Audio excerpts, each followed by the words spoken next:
ये मेरी लाइफ की एक ऐसी मिस्टेक है जो मैंने करी थी, ये सोच के कि आई थिंक हम लोग घूमने जा रहे हैं, एक ट्रिप पे जा रहे हैं नॉर्मली, और मतलब जैसे फ्रेंड्स वगैरह होते हैं सब घूमने जाते हैं, तो हम लोगों ने भी सोचा था। सो ये इंसिडेंट है हमारा 28 अगस्त 2016 संडे का। सो हम सब फ्रेंड्स ने सोचा कि इस दिन हम एक आउटिंग पे चलते हैं, क्योंकि इस दिन विकास का बर्थडे भी था। सो हम सब ने प्लान किया कि हम चिल आउट करते हैं, 1 डे की ट्रिप हम लोग चलते हैं, वहाँ पे एंजॉय करेंगे। तो हम लोगों ने बहुत से प्लान मतलब प्लेसेस ढूंढे कि कहाँ पे हम लोग घूमने जाएं। तो हम लोगों ने बेसिकली ऐसे सोचा कि हम चलते हैं भानगढ़। सो हम भानगढ़ गए। मैं कुछ इमेजेस आपको दिखाऊंगी भी कि वहाँ पे कैसे कैसे सारी चीज़ें होती हैं, कैसे कैसे वहाँ पे फोर्ट है और कैसा एनवायरनमेंट होता है, कैसे सब चीज़ें मैं आपको एक बार पिक्चर्स और वीडियोस भी शेयर कर दूँगी इस वीडियो के एंड में। सो वहाँ पे हम लोग सुबह 5 बजे का हम लोगों ने प्लान किया था, सब फ्रेंड्स ने मिल के हमने सोचा कि हम एक साथ मिल के 5 बजे और फिर हम लोग अपनी जर्नी स्टार्ट करेंगे। सो हम 5 बजे 5:30 बजे के आसपास हम सब मिले, हम अपने कार में बैठे एंजॉय करें और हम लोग बहुत मस्ती, गाने बजाना, मतलब बहुत अच्छा एंजॉय करते हुए हम जा रहे थे। और आई थिंक हम लोग पहुंच गए अराउंड 1:30-2 बजे के करीब हम भानगढ़ पहुंच गए। और भानगढ़ में भी सब नॉर्मल था हम सब के लिए, मतलब नॉर्मल जैसे वहाँ पे गए, एंजॉय किया, मस्ती करी, पिक्चर्स क्लिक कराई, थोड़ा बैठे और थोड़ा अंताक्षरी खेली, गपशप वगैरह सब चीज़ें हम लोग वहाँ से थोड़ा सा एंजॉय करके 4 बजे के आसपास हम आ गए। वहाँ पे भी ये चीज़ लिखी हुई है कि आप किसी चीज़ को छूना मत, मतलब वहाँ पे एक बोर्ड लिखा हुआ है जहाँ पे सब चीज़ें मेंशन है कि मतलब इतने बजे के बाद वहाँ पे आपको अलाउड नहीं है, मतलब इनफेक्ट वहाँ पे किसी को अलाउड नहीं है। मोस्ट हॉरर प्लेस वो माना जाता है, जिसकी कहानी शायद आपको पता होगा। रत्नावती कोई रानी थी और उनका कोई वहाँ से इंसिडेंट हुआ था कुछ, आप वो गूगल कर लेना। सो यहाँ पे बेसिकली हम लोग सब 4-4:30 बजे हम निकल के इवनिंग में वापस हम दिल्ली के लिए आ गए मस्ती करते हुए। हम लोग सब पहुँच गए थे अराउंड 9-10 बजे के करीब अपने घर पे पहुँच गए थे। सो वो चीज़ तो मेरे लिए नॉर्मल थी कि आए, खाना पीना खाया फैमिली के साथ और मैं सो गई। तो थके हुए थे तो नींद आ गई। और हम नॉर्मली, मेरे लिए वो मतलब ये था कि चलो ठीक है, नॉर्मली हम सोए हैं, सुबह उठे हैं और सुबह उठे हम लोग, मैं अपना ऑफिस वगैरह चली गई। फिर वापस जब आई ऑफिस से तो थोड़ा सा फीवर लग रहा था, मुझे लगा शायद थकान की वजह से लग रहा हो।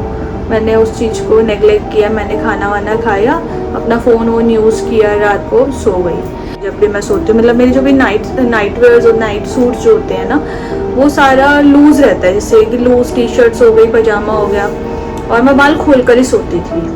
और उसके बाद रात को अराउंड 1:30-2 बजा होगा, तो 1:30-2 बजे के अराउंड मैं सोई। लेकिन जैसे मेरी गहरी नींद हुई होगी तो मुझे ऐसा फील हुआ, जो कि मेरे घर वाले भी मुझे बताते हैं, कि मेरे को किसी ने गर्दन से पकड़ा और एक से 2 लोगों ने मेरे पैर पकड़े और मुझे बेड से ऊपर कर दिया। तो जिसमें मुझे ये तो फील हो रहा है नींद में कि टी शर्ट मेरी लहरा रही है, बाल मेरे लहरा रहे, लेकिन मैं उस चीज़ मतलब नींद से निकल नहीं पा रही थी। और ये चीज़ मेरे लिए नई नहीं थी, क्योंकि मुझे स्लीप पैरालाइज पहले भी हो चुका है।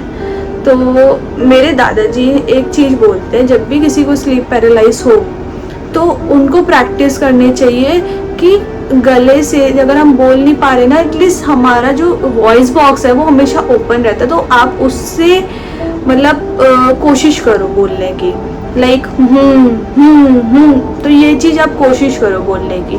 तो इसकी अगर प्रैक्टिस करोगे ना, तो आपके लिए या फिर जो आपके साथ सो रहा है, एटलीस्ट उसको आप बता सकते हो कि आपके साथ कुछ हो रहा है। तो ऐसे ही मैंने बहुत प्रैक्टिस करी थी, मेरे दादाजी ने मेरे साथ ये चीज़ की प्रैक्टिस करवाई थी। तो मैं यही चीज़, मेरी दादी मेरे साथ सो रही थी, तो मैंने यही चीज़ रिपीट करी जब मेरे माइंड में आया। तो ये चीज़ें मैंने रिपीट करी ना, तो मेरी दादी ने हड़बड़ा के उठी और जितनी देर में लाइट ऑन करी उतनी देर में मुझे पूरा फील हुआ किसी ने मुझे बेड से नीचे गिरा दिया। मतलब जिन लोगों ने मेरा गला और पैर पकड़े हुए थे वो मुझे छोड़ दिया उन्होंने। तो जब मैंने अपनी दादी को ये सब कुछ बताया तो लिटरली वो जब मेरे नेक और मेरे पैर पे उन्होंने देखा तो उनको पूरा रेड लगा, मतलब जो किसी ने पकड़ा है कस के। तो उन्होंने मुझसे पूछा कि आप गए कहाँ थे, क्या चीज़ें हुई क्या नहीं। मैंने नहीं बताया, लेकिन मेरे पापा को ये चीज़ पता थी कि हम कहाँ जा रहे हैं। तो मेरे पापा ने मुझे पहले से बताया था कि बेटा अगर आपको ये सब चीज़ें डर लगता है या फिर कुछ भी है या आप ये चीज़ पे मत जाओ, कोई और प्लेस ढूंढ लो। लेकिन सब फ्रेंड्स को, हम लोगों को थोड़ा लगा कि यार जाना चाहिए, अब हम मतलब बच्चे नहीं है, ये सबको होता है कि यार अब हम बच्चे नहीं है, यहाँ पे जा सकते हैं वहाँ जा सकते हैं। तो मैंने अपनी फैमिली की बात नहीं मानी, मैं चली गई। तो मेरे पापा को तो पता था हम कहाँ गए। उस दिन मैं अपनी दादी का हाथ पकड़ के और लोहे की कोई चीज़ चक्कू वगैरह रख के मैं अपने तकिए के नीचे सो गई। सुबह जब मेरी दादी ने सारी चीज़ें पापा को बताई, फिर पापा ने मुझसे पूछा तो उन्होंने मुझे कहा कि देख ये चीज़ें नॉर्मल नहीं है। तो उन लोगों ने भी मुझे सब ये डांटा, पूरी फैमिली को पता चल गया कि ये ऐसे ऐसे गई थी। तो उन्होंने झाड़ा लगवाया हनुमान जी के मंदिर ले जाके, ताबीज वगैरह और माला वगैरह, मतलब बहुत चीज़ें मैंने पहनी। लेकिन वो चीज़ें वहीं पे चलो मेरे को पता चली तो वो चीज़ स्टॉप हो गई, ठीक है। और स्लीप पैरालाइज भी मुझे पहले बहुत बार हो चुके हैं, लेकिन अगर हम डॉक्टर से पूछते हैं इस चीज़ के बारे में तो उनको ये चीज़ें बहुत नॉर्मल लगती है और वो बोलते हैं ऐसा कुछ भी नहीं, हम नॉर्मली वो मतलब वो चीज़ ना, साइंस ये चीज़ें मानती ही नहीं है कभी। तो मैं एंड ऑफ द डे बस आपको यही बोलना चाहूँगी कि आप कभी भी किसी चीज़ को चैलेंज मत करो, कभी भी किसी चीज़ को ये मत बोलो कि ये नहीं होती, क्योंकि देखो जहाँ अच्छाई है वहाँ बुराई है, जहाँ भगवान है वहाँ शैतान भी है।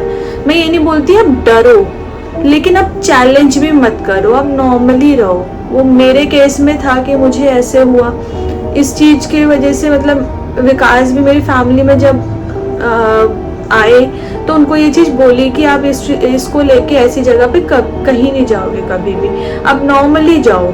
अब नॉर्मली आपको कहीं भी जाना है, नॉर्मली आपको जैसे हिल स्टेशन हो गया या फिर आप कहीं घूमने जा रहे हो जाओ, लेकिन जब आपको पता है कि वो हॉरर प्लेस है तो आप वहाँ पे क्यों जा रहे हो। और वहाँ पे जब बोर्ड लगा है और मोस्ट हॉरर का बोर्ड, मतलब वहाँ पे गूगल पे हर जगह ये मेंशन है कि वो हॉरर प्लेस है, तो आपको नहीं जाना चाहिए। तो ये मेरी लाइफ का मतलब बहुत गलत डिसीजन था कि मैं वहाँ पे गई और ये चीज़ मैं फेस करी। मेरे को इन चीज़ों से थोड़ा डर लगता भी है, लेकिन वो इंसिडेंट के बाद तो मैं रात को सो भी नहीं पाई। मैं अपनी दादी का लिटरली हाथ पकड़ के सोती थी, ठीक है। और कई बार नींद नहीं आती थी, डर लगता था मेरे पीछे कोई है या फिर मैं करवट ले जाऊँ कुछ भी। तो ये चीज़ मेरे साथ एटलीस्ट 1 साल तक रही, मतलब वो एक तरीके से आप लगा सकते हो वो मेरे लिए एक सदमा था। लेकिन उस चीज़ को निकलने के लिए मेरी फैमिली ने मेरी बहुत हेल्प करी, जिसकी वजह से मैं निकल पाई। तो आप लोग भी ये सब चीज़ें मत करना, जैसे मैं फैमिली को ना सुन के वहाँ गई और मेरे साथ ये सब चीज़ें हुई, ये होता है यार नॉर्मली अगर देखा जाए ना। तो आपने मुझे पता नहीं है कि आपने ये फील करी हो ना करी हो, लेकिन ये चीज़ अगर मैंने पर्सनली फील करी है ना तो ये चीज़ शायद होती हो। और मैं ये चीज़ बोलना चाहूँगी कि अब हम लोग ये चैनल स्टार्ट कर रहे हैं, तो बेसिकली इस चैनल पर मेरी लाइफ की जो भी स्टोरीज हैं वो भी आपको देखने को मिलेगी। हमारी करेंगे कि आपको हम लोग एंटरटेन करें इस चैनल के थ्रू। और मेरी लाइफ के और भी हॉरर स्टोरीज हैं वो मैं आपको नेक्स्ट स्टोरी के अंदर ज़रूर बताऊंगी। तो तब तक आप इसको सब्सक्राइब कीजिए और शेयर कीजिए, कमेंट कीजिए। मैं अपने नेक्स्ट वीडियो में आपको अपने सेकंड